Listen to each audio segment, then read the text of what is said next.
parenting and self-love or self-acceptance? Do you connect them somehow? I do. And I really believe each of us comes into this world with an authentic self.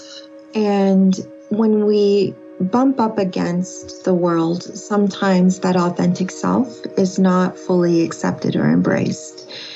And we shy away. It's a painful experience. So we move away from that and say, ooh, that felt yucky.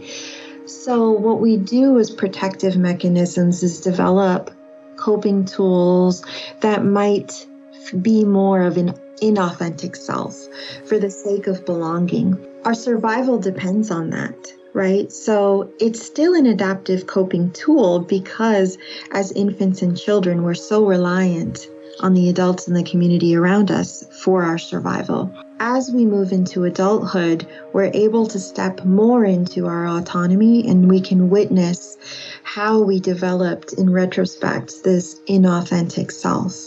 And we start to move back into authenticity. And so this is just like the child whose parents were reassuring and protective, however that child might have showed up, of course, with boundaries still in place, because boundaries allow for a sense of safety as well, but appropriate boundaries. Maybe you can talk to me for a moment about the experience of suffering and pain. Some people say they're separate, they're not the same. We can have pain and not suffer, or suffer and not be in pain. What is your understanding of pain?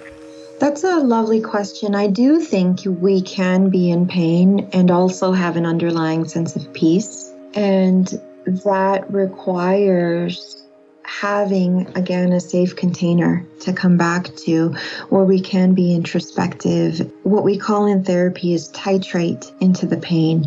We never want to retrigger ourselves where we go too deep, too fast. So we increase our window of tolerance by gradually learning with putting more tools in our toolbox to allow for us to really make sense of that pain.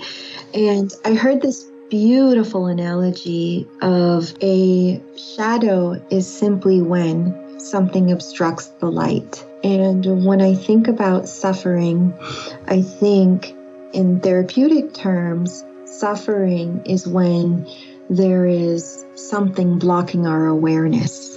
So as we move into self-observation and awareness and give ourselves permission to think outside of the parameters that were told to us, which is a very, very scary process, the deconstruction process, it can feel like an existential crisis. No doubt. Right? Yeah. And so having supports is essential, relational supports, even if they're distant relational supports, in the community, as far as role models, podcasts like this, literature to also understand that you're not alone through the experience of it. And pain and suffering is a natural response. We need not fear it. If we listen to it, it's giving us information about a misalignment in ourselves with the environment.